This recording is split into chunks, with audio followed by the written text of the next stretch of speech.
तो मैं समझता हूँ कि जिस तरह एक साबिक वज़ीर आज़म और साबिक वज़ीर खारजा को हमने 15 अगस्त को एक ऐसे केस में गिरफ्तार किया हुआ है और उस केस की जमानत हमने जो दायर की हुई है उसको सुनने वाला बदकिस्मती से कोई जज मौजूद नहीं है।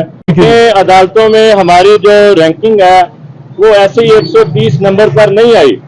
उसके लिए छुट्टियों में अदालतें लगाना पड़ती हैं, उसके लिए जबरन अदालतों के जजेस को छुट्टी पर भेजना पड़ता है, उसके लिए अदालतें बंद करवाना पड़ती हैं, उसके लिए अदालतों के फैसलों को बेआबरू करना पड़ता है।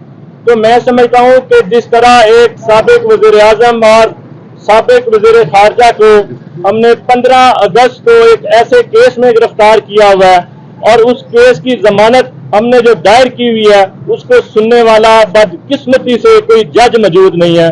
तो अदालतों को ये सोचना चाहिए कि अगर उन्होंने अपनी रैंकिंग को बेहतर करना है तो अदालतें इंसाफ पे मबनी फैसला दें। घर में बैठकर छुट्टी देकर या छुट्टी करके इंसाफ नहीं दिया जा सकता।